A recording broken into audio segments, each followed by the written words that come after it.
I believe in a place called home. A place where you can be yourself and you know no one will judge you. A place where, whenever you walk through the door, you just want to take your shoes off. Everyone has a place they call home.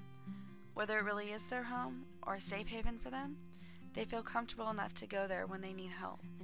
For some people, they have to change houses a lot, but there's always one place they can call home.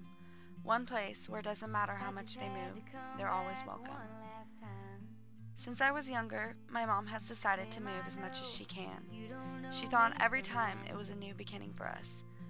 I lived at my grandma's on what we call the Hill, from kindergarten to 4th grade. When I was starting 4th grade and I was going to All of You, my mom decided on her first move. At first, I couldn't help but be sad.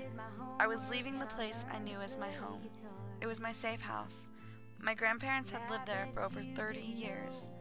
Not only were we leaving my hill, my school, my friends, and my family, but it just so happened we were leaving the state. We were moving to Reno, Nevada. After a year of living in Nevada, I wasn't homesick anymore. I barely thought about Little Oak Corning, except when we went to visit my grandparents.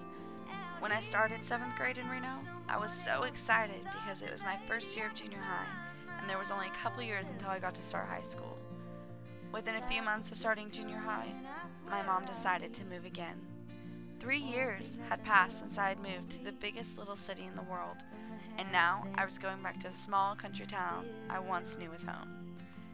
We didn't just come back to Corning that year, we came back to our hill. At that time though, not only did I not remember much about my childhood home, but I didn't know if I could ever think of this hill and this town as home again. A year of living at my grandma's house flew by, and I fell back in love with the clear skies, fresh air, and being so close to my family. I knew this place was my home, and I was almost ashamed for not realizing how much I loved it here. I was starting my 2nd year of junior high at Maywood that year, but before I could become an 8th grader with all my friends, my mom decided she needed a new beginning once again.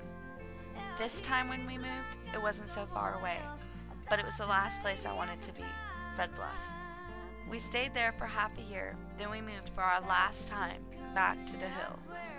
I have been on this hill ever since that year. Even though my mom's made a couple attempts for us to move, I know we could never make it. My grandparents have lived on this hill for over 40 years now, and I know that this hill of ours will stay in our family for a very long time. This hill is our home. It keeps our families coming back to each other, and whenever you need help or someone to talk to, you can always find someone at the hill. This, I believe,